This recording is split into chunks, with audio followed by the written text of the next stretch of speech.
সঘনাই সংঘটিত হোৱা অপকৰ্মৰ বিৰুদ্ধে এতিয়া সজাগ সচেতন সৰব হৈ পৰিছে প্ৰতিজন অসমীয়া আৰু এতিয়া ধিং কাণ্ডৰ যি চাঞ্চল্য সেই চাঞ্চল্য মাৰ নৌজাতে তেজপুৰত একেই অনুৰূপ ঘটনা সংঘটিত হৈছিল আৰু তাৰে পাছতে এতিয়া সেই ঘটনাৰ তদন্তৰ দাবীত এতিয়া তেজপুৰ আৰক্ষী অধীক্ষকৰ কাৰ্যালয়ৰ সন্মুখত ভিৰ কৰিছে কেইবাটাও দল সংগঠন আৰু সাব্যস্ত কৰিছে প্ৰতিবাদ এই কিছু দৃশ্যাংশ আমাৰ হাতত আহি পৰিছে আমি লৈ অহাৰ চেষ্টা কৰিছো আৰু দেখিবলৈ পোৱা গৈছে যে ধিং কাণ্ডৰ চাঞ্চল্য মাৰ নৌজাতে তেজপুৰত সেই একেই ঘটনা সংঘটিত হৈছিল আৰু সান্ধ্য ভ্ৰমণলৈ ওলাই অহা যুৱতীৰ সৈতে সেই ঘটনা সংঘটিত হৈছিল অৰ্থাৎ দুই দুৰ্বৃত্তই সান্ধ্য ভ্ৰমণলৈ ওলাই অহা দুই দুৰ্বৃত্তই যুৱতী দুগৰাকীৰ শ্লীলতা হাৰিৰ চেষ্টা কৰিছিল আৰু তাৰে পাছতে এতিয়া এইদৰে উত্তপ্ত পৰিস্থিতি বিৰাজ কৰা পৰিলক্ষিত হৈছে আৰু এইদৰে এতিয়া প্ৰতিবাদ সাব্যস্ত কৰিছে সেয়া দৃশ্যাংশ দেখুওৱাৰ যত্ন কৰিছে আৰু তেজপুৰ আৰক্ষী অধীক্ষকৰ কাৰ্যালয়ৰ সন্মুখত এইদৰে উত্তৰ প্ৰতিবাদ সাব্যস্ত কৰিছে কেইবাটাও দল সংগঠনৰ আৰু লগতে বিভিন্ন শ্লোগানেৰে এতিয়া এইদৰে প্ৰতিবাদ সাব্যস্ত কৰা দেখিবলৈ পোৱা গৈছে বন্দে মাতৰম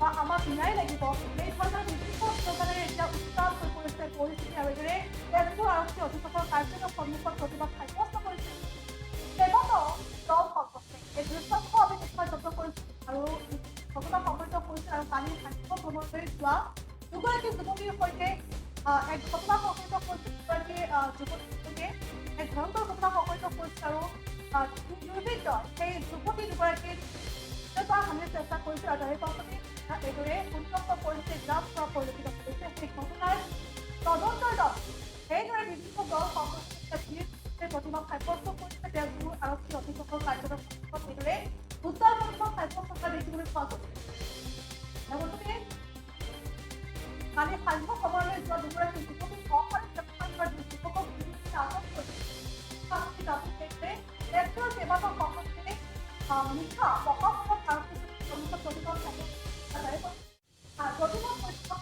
আৰক্ষীয়ে লাঠি চালনা কৰিছে আৰু লাঠি চালনাত গুৰুত্বভাৱে আঘাতপ্ৰাপ্ত হৈছে বিজেপি যুৱ মৰ্চাৰ লগতে অন্যান্য দলৰ কেইবাগৰাকী কৰ্মী গুৰুতৰভাৱে আঘাতপ্ৰাপ্ত হৈছে বুলি কৰা গৈছে আৰু তাৰ প্ৰতিবাদতে এইদৰে শোণিতপুৰ আৰক্ষী অধীক্ষকৰ কাৰ্যালয়ৰ সন্মুখত এইদৰে ন্যায় বিচাৰি কেইবাটাও সংগঠনে কাৰ্যসূচী পালন কৰা দেখিবলৈ পোৱা গৈছে দেৱশ্ৰী নামৰ উপ আৰক্ষী অধীক্ষকগৰাকীয়ে অতি বেয়াকৈ অতি নিৰ্মমভাৱে মাৰপিট কৰিছিল প্ৰতিবাদকাৰীক তাৰে পাছতে এই মাৰপিট কৰাৰ অভিযোগতে এইদৰে প্ৰতিবাদকাৰী সংগঠনৰ সদস্যসকলে প্ৰতিবাদ পুনৰ সাব্যস্ত কৰা দেখিবলৈ পোৱা গৈছে এতিয়া এক উত্তাল পৰিৱেশে বিৰাজ কৰা পৰিলক্ষিত আৰক্ষী অধীক্ষকৰ কাৰ্যালয়ৰ সন্মুখত এতিয়া ন্যায় বিচাৰি কেইবাটাও দল সংগঠনে ন্যায় বিচাৰি এইদৰে প্ৰতিবাদ সাব্যস্ত কৰা দেখিবলৈ পোৱা গৈছে আৰু বিভিন্ন শ্লোগানেৰে প্ৰতিবাদ উত্তাল কৰা দেখিবলৈ পোৱা গৈছে লগতে কৈছে বন্দে মাতৰম বাংলাদেশী ন্যায় গৌৰৱ বা আমাক ন্যায় লাগিবই এই শ্লোগানেৰে এতিয়া প্ৰতিবাদ সাব্যস্ত কৰিছে প্ৰতিবাদকাৰী মানে সান্ধ্য ভ্ৰমণলৈ যোৱা দুগৰাকী যুৱতীক অসামৰিক ব্যৱহাৰ কৰা যুৱকক আটক কৰি শাস্তিৰ দাবীত তেজপুৰৰ কেইবাটাও দল সংগঠন নিশা প্ৰশাসনৰ আৰক্ষীৰ প্ৰতিবাদ সাব্যস্ত কৰিছে আৰু তেতিয়া সময়ছোৱাতে আৰক্ষীয়ে লাঠি উত্থান কৰিছে প্ৰতিবাদকাৰীৰ ওপৰত আৰু গুৰুতৰভাৱে আঘাতপ্ৰাপ্ত হৈছে বিজেপি যুৱ মৰ্চাৰ লগতে অন্যান্য দলৰ কেইবাগৰাকী উপস্থিত আৰু তাৰে পাছতে শোণিতপুৰ আৰক্ষী অধীক্ষকৰ কাৰ্যালয়ৰ সন্মুখত এইদৰে ন্যায় বিচাৰি এতিয়া কেইবাটাও সংগঠনে এইদৰে প্ৰতিবাদ কাৰ্যসূচী ৰূপায়ণ কৰা দেখিবলৈ পোৱা গৈছে আৰু লগতে দেৱাশিষ নামৰ এগৰাকী উপ আৰক্ষী অধীক্ষকগৰাকীয়ে এইদৰে মাৰপিট কৰাত এইদৰে স্থগিত হৈ পৰিছে কেইবাটাও দল সাব্যস্ত কৰিছে প্ৰতিবাদ এই সন্দৰ্ভত লগতে কিছু তথ্য আমাক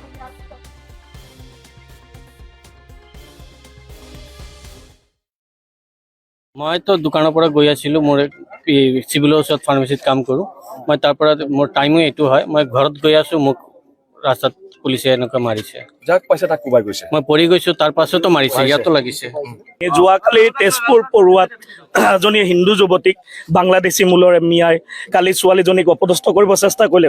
আপোনালোকে পৰিলক্ষিত আজি দুদিনৰ আগত ঢিঙত তেওঁলোকে এজনী যুৱতীক ধৰ্ষণ কৰি হত্যা কৰিছে।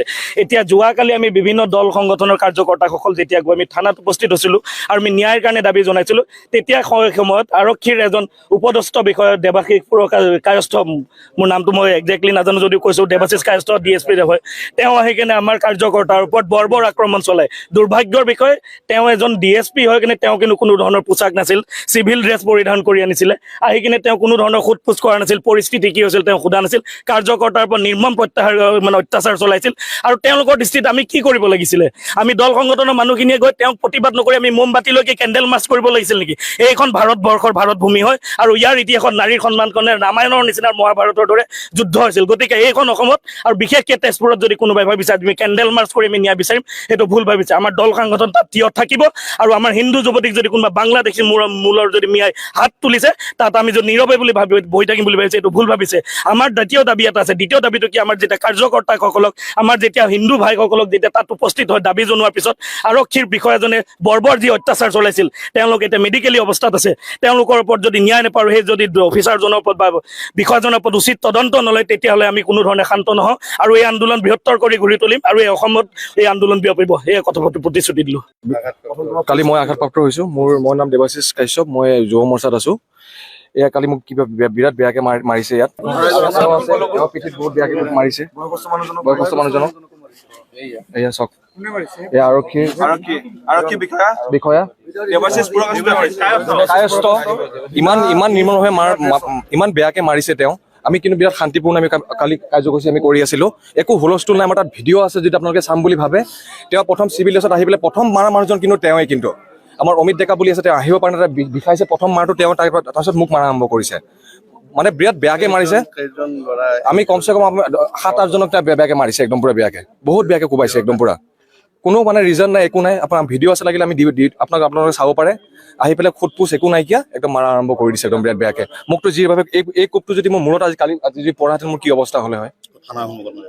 একদম মানে বিৰাট জোৰে আৰু মানে হাত তেওঁলোকে ঘূৰাইছে আৰু মানে থানাৰ সন্মুখতে। এইটো ভিডিঅ' আছে আমাৰ তাত। আমি ইমান ধুনীয়া শান্তিভাৱে আমি একো কৰিছোঁ, একো হাই হুলস্থুল একো নাই। আহি পেলাই মানে মাৰ ধৰা। যিকোনো খবৰৰ বাবে যোগাযোগ কৰক 7099017330 অথবা 7099017990 নম্বৰ।